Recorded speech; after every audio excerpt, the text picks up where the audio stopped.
G'day legends. In this video, we're going to take a look at control surfaces, one in particular, the Behringer X-Touch. Now, I get questions about this device all the time, popping up in the videos. What's that thing on your desk? Or if they already know what it is, they ask me what I think about it. So it's obviously something you guys care about and are interested in. So let's take a little bit of a dive into this control surface and see if it's worth having something like this in your studio. So let's run through some of the kind of basic features of the X-Touch. So you can skip between individual channels. So you can move along through here. Pressing the select button obviously selects the channel that you're working on and highlights it within the door as well. So you can really visualize what you're doing.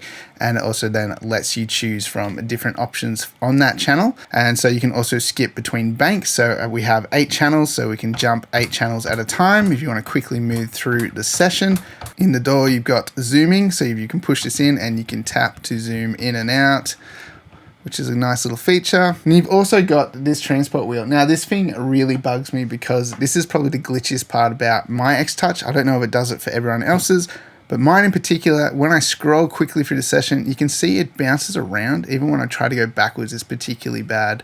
You can see it's very jerky and not very smooth. So when I'm really trying to get somewhere, a lot of the times it sort of just hops around the session and makes it hard to dial in and makes it easier if I just use my mouse. Which, when I first got this, I really liked this. It was a lot better, so maybe there's something going on in here. Maybe there's some dirt or something. I did pull the knob off and have a look, but I couldn't really see any issues.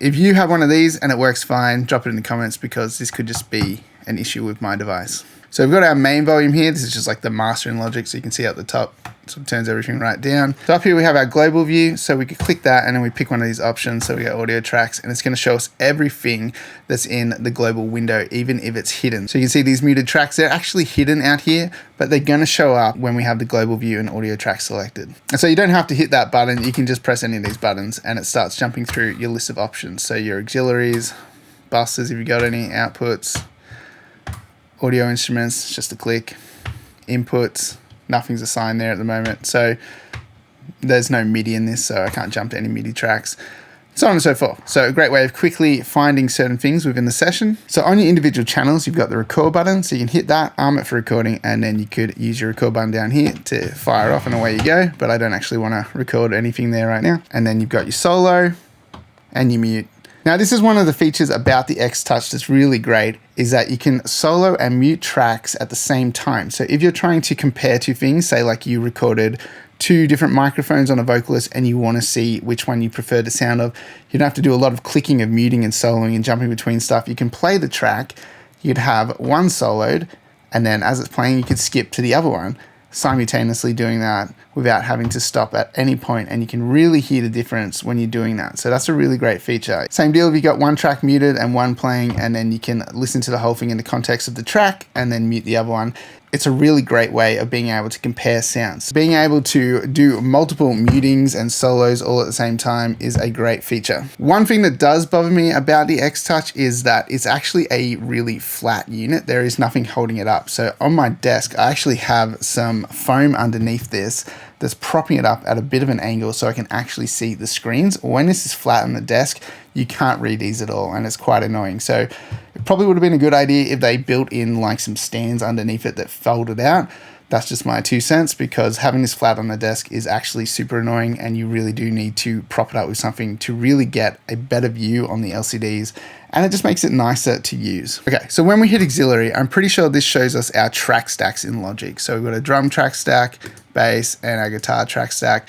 And I think it shows us kind of like any sends that we make within these as well. So any of those sort of buses that you make within your track stacks will probably show up here after the main track stacks. So let's take a look at using the faders on this and how that works. So let's just pull these down. We can pull them all down at once, don't have to do them one at a time, which is great.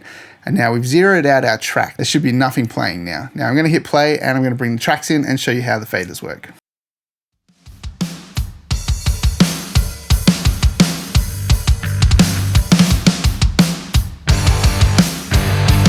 So pretty smooth, pretty seamless, really easy to kind of set levels and get a feel that way. So if you like the feeling of touching faders, that is just a really nice way of going through and setting levels. So really easy to just pull a quick mix with the faders and get a feel. So even if you've done all your processing and then you just felt like you wanted to reset your balance, you could pull everything down and just play around the faders and kind of get a feel for the mix that way, which can be pretty nice. And even if you're just setting up a basic mix, you can just work your way through, get your levels, and you can also do all your panning. So if you hit pan and surround, this is the one I usually work in. When you have it in track and you play with these knobs at the top, it actually plays with the gain at the same time. So you need to have it in pan and surround, and then you can play with the panning of the track at the top. If you just push the button in, it resets it, and then you still have control over your fader level down here at the bottom.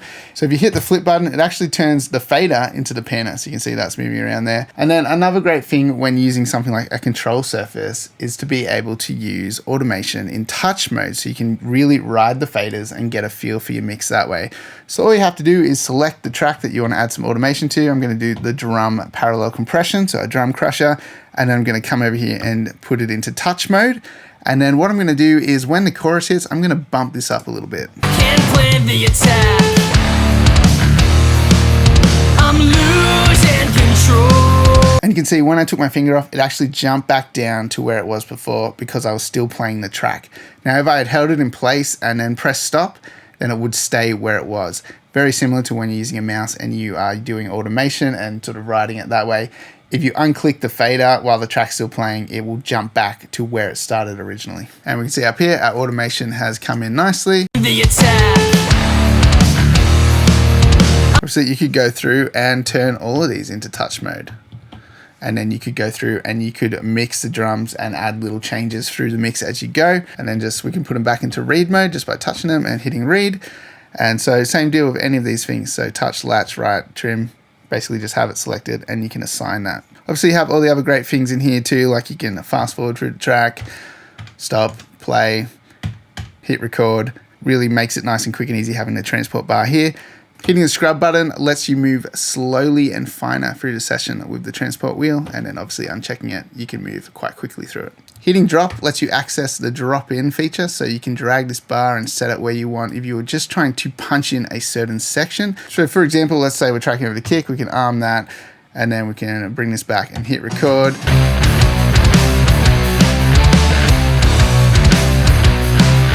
And it's only going to track in that highlighted section. And then it puts it into a folder where we can comp through it. So if you didn't want to make a comping folder, you could hit replace and have your drop at the same time. And then when you record over this section, it's actually just going to replace that section of audio with the new audio.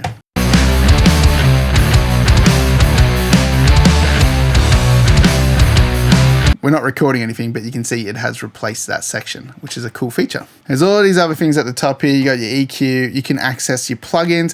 Now, I'm not going to dive into this because it's super fiddly, and this is actually one of the things that I don't think that the X-Touch is really good for. I was having a play with it before, and say, for example, we're on our kick at the moment, we hit EQ, and we can go through turning the high pass filter on and off. That's like kind of the main thing that's here at the moment. If we hit EQ again, it dives into the EQ parameters. So that you got your low shelf, you can pick your frequency, you can boost it, change the shape of it, turn it off and on, bypass it, and so on and so forth. I just find that really tedious, but I actually couldn't find a button to bypass the plugin itself. But at the same time, just opening it up with a click of a mouse and changing a few things is way quicker than trying to access a plugin and do it on the X-Touch. I really don't think doing that stuff on the X-Touch has any benefit at all. Now you can also access sends, which is a good feature. So on our send here, it's at 0, but we could dial that back. So very easy to use on the sends. Pushing the button in resets it. So that's nice and easy. And even if you have it in touch mode, then you can dial in the amount that you are sending. So we might try that out. So we're going to select our snare trigger, and then we're going to just play with the send into our drum parallel compression. Now, let's put this into touch mode and see if it writes the automation when we play the send.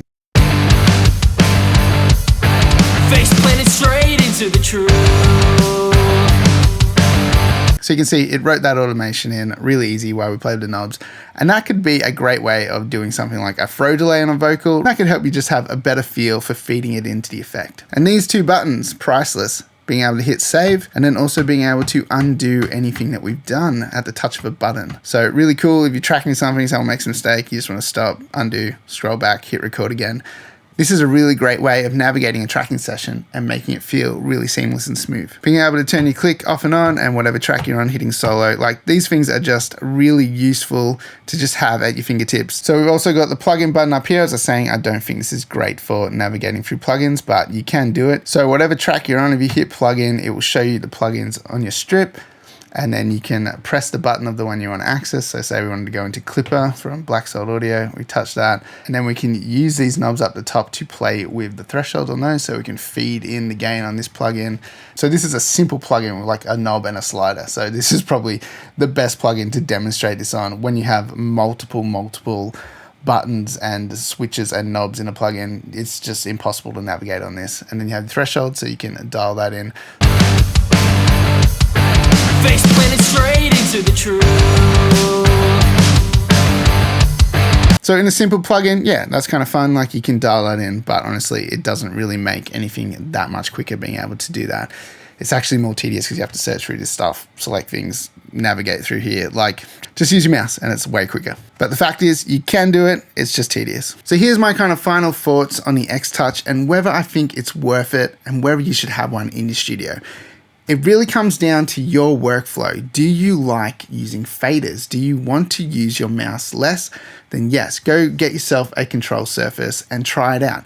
You won't know till you do it, but the X-Touch works pretty seamlessly with Logic. Besides the transport wheel issue that I have, even then it's still usable. But the faders themselves work really smooth, and when you're playing the track and you're riding them up and down, it feels really intuitive and just really nice to do. And if you're one who likes to get their hands on and sort of like feel like you are moving with the music as opposed to clicking and dragging a mouse around, then you will enjoy using a control surface. Having the transport bar in front of you, I know we can do a lot of this stuff with our keyboard, and you know, I'm very quick at this stuff now because I've been doing it for so long, but being able to quickly navigate, say if you're dropping someone in, they made a mistake, just roll this back, hit record, hit undo, lose the track that you don't want. Those things are so easy and nice to have in front of you. Hit save, you don't have to press any sort of command buttons or anything like that. Being able to cycle a range off and on, being able to turn the click off, just having to click there, turn it off. I know you can just hit K on the keyboard, whatever, but it's just nice to have it all in one little section that you can do all the transport stuff really easily. One of the biggest pluses is being able to have it in touch mode and feel that out and ride it in. You can play with your sends, doing throw reverbs, ride the fader up and down in a section. Just really fun. If you want to add a little bit of movement to a track, you can play it through. You can just sit on the faders and just bring things in and out and create a real flow to the mix. Obviously, you can do this all with a mouse as well. It just comes down to the feel for you. What's going to make things more exciting and make you enjoy the process more? Because the whole thing with the control surface, you can do all of this with a mouse and a keyboard. And it might just come back to, are you trying to free your hands up? Are you worried about kind of repetitive motions with your hands? Do you want to try and get away from the keyboard and the mouse and be a little bit more ergonomic with your mixing? Being able to mute and unmute two tracks at the same time, absolutely amazing thing with the X-Touch, and I love that for when I'm comparing sounds and trying to see what's an improvement and what's not. Whereas in Logic, there's no real way to do that. So we want to listen to this guitar, and then this one, I have to click and click. Whereas on here,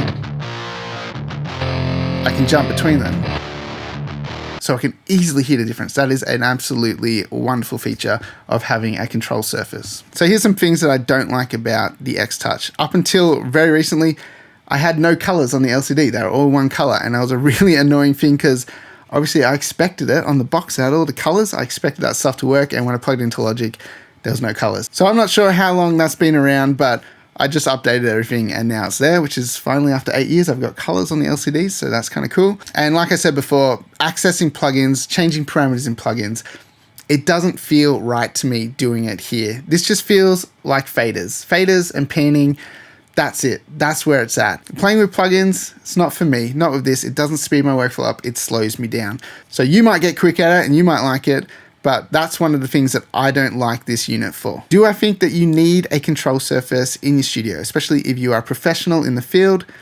No, I don't. I don't think that this really means anything about your ability to mix or your skills. It just comes down to your workflow and if you would enjoy doing that. In fact, I hardly use my X-Touch, if I'm being honest. I just am so much faster with a mouse and a keyboard, and when I'm just trying to do things on the fly, which is a lot of the time, there's a lot to do, we're trying to get through things, I'm going to go for the thing that I'm quickest at. Now, if I have a little bit of time where I'm feeling sort of a bit more adventurous and want to play around, then yeah, I'll get on the X-Touch and I'll ride the faders and have a bit of fun with it.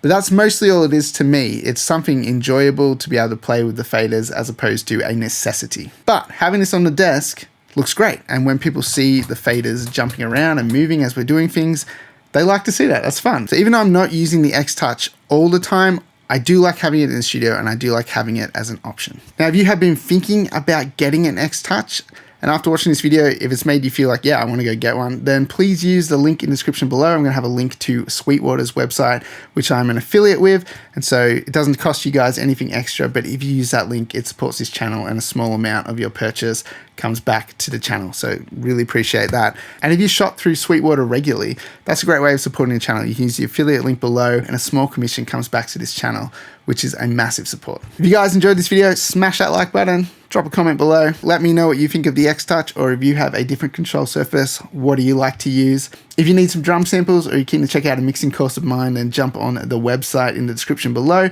That is also a massive support to this channel. If you find yourself having a bit of trouble dialing in reverb and delay on your vocals, then check out this next video coming up where I'm going to show you a couple of ways that I like to use it in mixes. I'm losing control.